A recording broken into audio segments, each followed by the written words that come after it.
You know what? There's a term that is being used more in today's real estate, especially because of short sales and foreclosures. And people are transitioning it into regular resale homes, and that is the term as is. Now, that could be a very helpful term, and it could be a very hurtful term. And why is that? Well, let's talk about why it could be a hurtful term, okay, first. Because sellers today, well, yeah, let's just talk about sellers today. They're unsure about the process of negotiations. They would like to be able to count on a number of what they're going to receive for their home and recognize that there's a lot of home inspectors that do some serious nitpicking. And a home inspector is a hired gun for a home buyer to point out anything that is wrong or potentially wrong with a property that they're buying. That is their paid job. They have to be licensed, but that's a paid job.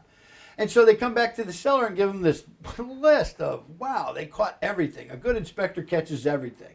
However, the best inspectors are the ones that when they catch everything, don't make it into a big nightmare. Just say, well, this is not a big deal and that's not a big deal. That's why a buyer should attend a home inspection with the home inspector at the time. They don't have to, but they should be there. Okay? So seller says, well, I don't want to have to deal with all these different things, so why don't we price our house accordingly and say as is? Now there's a form for a resale home, and it's called the Illinois Disclosure Form. And that form requires the seller to identify anything that they know to be wrong with the house or the property lines or anything else, so a prospective buyer can make a decision based on what the seller knows. If the seller doesn't know it, they're not legally bound to disclose something they don't know. Okay? But just by putting as is does not mean that you don't have to disclose issues. You should disclose them and then still say as is so people can make an informed choice. However, even if they do agree to buy a house as is, they have a right to inspect the home just like they would if they were buying it without the words as is, without the clause. There's an actual clause in the contract that allows for as is. The only thing different between an as-is clause and one contract without the as-is clause, you could have both professional inspectors, same ones, go through the house, go through a nitpick. It's just that they don't want you to come back with that list and say, hey, I want to nitpick and do all this stuff. It just says that we realize and recognize we got a great price on the home and we'll take it with these little things, just making sure that there's nothing of major concern that will really affect our ability to use this property.